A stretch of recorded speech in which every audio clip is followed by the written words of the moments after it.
Hi, I'm Troy Bailey, and welcome to the Comic Book Movie Collector's Guide, the show about collecting all things superhero cinema.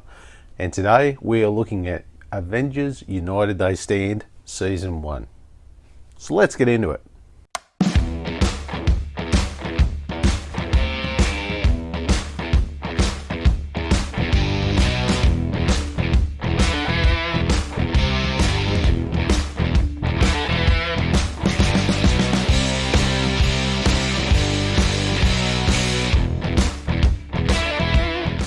United They Stand is an animated superhero series that went for one season, containing 13 episodes with a runtime of 22 minutes each.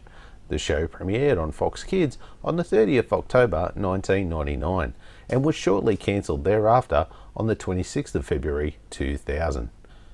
It was later released on DVD on the 21st of May 2007 by Maximum Entertainment and in 2012 by Clearview, only in the UK, with no Blu-ray or 4K release as of this video. There were tentative plans for a second season with the scripts and toys in the production stages, but due to the poor ratings and negative reviews by the critics and the fans, all plans were scrapped and the production stopped. The series focuses on an Avengers team broadly based on the 1984 series The West Coast Avengers, composed of Ant-Man, Wasp, Wonder Man, Tigra, Hawkeye and Scarlet Witch, with the Falcon and Vision also joining in the first two episodes, and has them facing off against some of the Avengers' mightiest foes, such as Ultron, Kang the Conqueror, Baron Zemo, and the Masters of Evil. The disc and case, so I have this version here, this is the Clear Vision one, and I'll also put up the Maximum Entertainment one up there as well. As far as I'm aware, there's only the two covers, because there was only these two releases. Both in the UK, never anywhere else, probably with good reason, but we'll get to that later. The cover, very basic, nothing too spectacular there. The spine, not too bad. The back cover, not a real lot going on there, very basic, just a quick blurt with a couple of pictures, nothing too flash. As for the discs, not too bad, I don't mind them, they don't look too bad there. Yeah. No pictures or anything, but just at least their colour, they look good. Overall, I think they could have done a better job, but in saying that, that's probably reminiscent of what this show's like. They could have done a better job all the way through. But anyway, so for this one, I would probably give this a 5 out of 10. The story and the script. So as far as any major story arcs go, they don't really have any. I mean, well, they kind of do, but so there's a couple of them, right? And they've done so half-ass that you couldn't really call them major story arcs. Like one, for an instance, you have Ant-Man as the new leader, trying to prove himself to the team, but that kind of goes, 1 minute they respect him, and then the next episode they don't. Like. And that probably just depends on the writer for each episode, I'm guessing. And then you also have a run of like Ultron seeking revenge on Ant-Man that kind of jumps around as well. And then you throw in the Zodiac Gang story, which I can't even remember why they had it in for the Avengers, but they jump in and out from episodes. Anyway, that is where this lets this show down, is there's no real concise bad guy throughout the show or the storyline for that fact. And the characters' attitudes and personalities just seem to change from episode to episode. It's just sort of all over the shop. But the one thing that, one problem that I think is the worst in my opinion is the breakneck speeds of which each episode went, as there was just very little time for story, as they got to get straight into the next action sequence. So there was no real downtime to sort of tell a story, or just, it was just like, boom, let's get to the next action sequence, and just was just one after another. It just kind of reminded me of like early 90s comic books where it was all action, no substance, and it was just a big hot mess just all over the shop. And with that, I can't give it anything other than 7 out of 30. From page to screen, so this team was pretty much made up of the West Coast Avengers lineup, which are pretty much your B-grade Avengers at best. that was only because Marvel at the time, they'd sold off all the rights to a lot of their A-list characters to get out of bankruptcy in the late 90s. Now, making an Avengers cartoon or an Avengers show for that matter of fact, when you had no Captain America, no Iron Man, and no Thor, was pretty doomed from the start. Like, maybe for some of us who read comics in the 80s, we knew who the West Coasters was, but generally no one really did.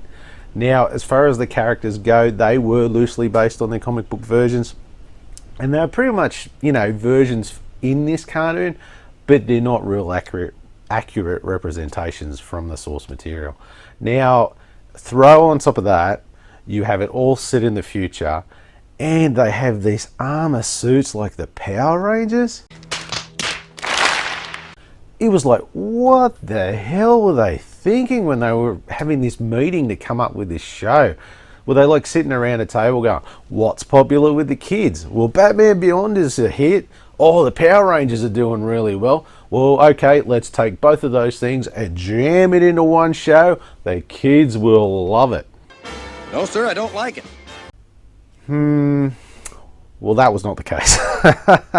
Now, we also can't go past the animation, and not so much the animation as more so the rendering of the characters, as this was terrible. The outlines looked like they were done in crayon at times, and the cell shading looks like someone just got MS Paint with just the spray tool can. That's all they could use, and it just made every surface look like shitty plastic. It was just terrible. Hot tip: sometimes less is more. Now, as far as the voice actors go, you had a lot of the same people who worked on the X-Men cartoons, hence because this was Fox Kids, and they show up here, and there's too many to mention, so I'll just throw them up on the side here. As you can see, there are a few, but let's face it, no one's winning any awards here, just paychecks. Anyway, so with that, I'm going to give this a 5 out of 20. Special features. Well, let's look at it this way. Now, this was only released in the UK just with the episodes on both releases, and because it wasn't a big hit, there was no real special features made. So, as a result, nothing here. So, there's only one score I can give that, and that is 0 out of 10. So, the critics' review. Now, there is no score anywhere on Rotten Tomatoes. Every time I clicked on the link, and there was a link there for the show, it took me to the Avengers 60s TV show. So something not working there. Anyway, so I checked out IMDb, and they had a score which I'm going to go with, and it's about 5.5 out of 10, which, don't get me started on that, I think that's a bit generous for this show. As on YouTube, it was like no one really gives too much of a favorable review on this one. So with that as my only reference, I'm going to round this up to 6 out of 10. My review. So straight off after watching the first episode, I was not looking forward to watching the next 12, as this pretty much had everything that I was not a fan of in the late 90s, early 2000s, and one of those things was the Power Rangers. And this show was trying so hard to be like that, because that was popular, it's just and this is where this show falls into the trap of taking like an already established characters and trying to change them into something that's hip at the time, which kind of takes away from what those characters, what makes those characters interesting. Now, something that annoyed me so much was the intro, and the photos and everything else had Wonder Man just plastered all over it. He was front and center, like he was the main character of the show, which for me I was actually interested in seeing. But then he gets taken out in the first episode, and then you don't see him all season. He comes back in the second last ep. I mean, what the actual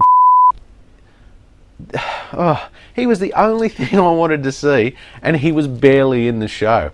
I think this show was just trying way too hard to be something it was not, with this like future setting, to the Power Ranger suits, to the stories that were all over the shop, to the super fast episodes with just no real content.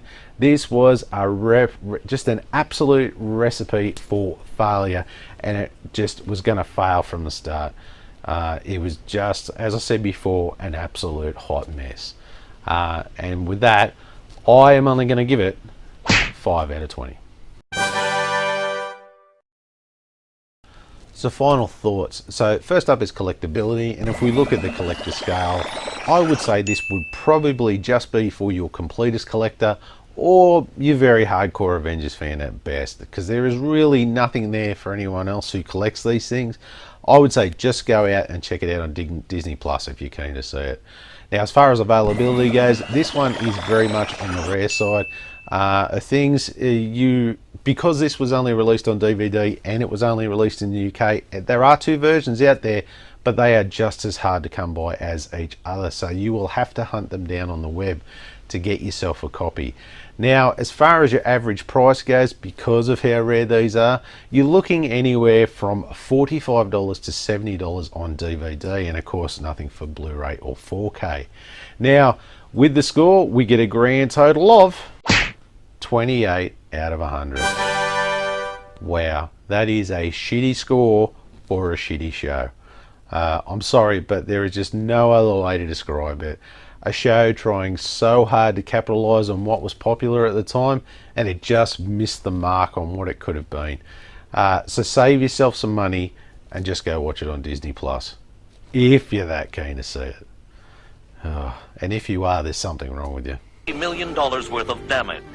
One of Ant-Man, now Giant Man's former colleagues, has joined a growing chorus of condemnation.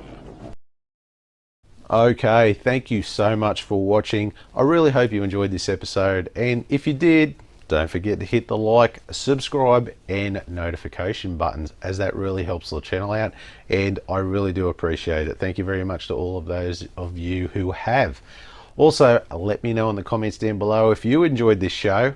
Oh, something wrong with you. Or if you're lucky enough to have a copy in your collection.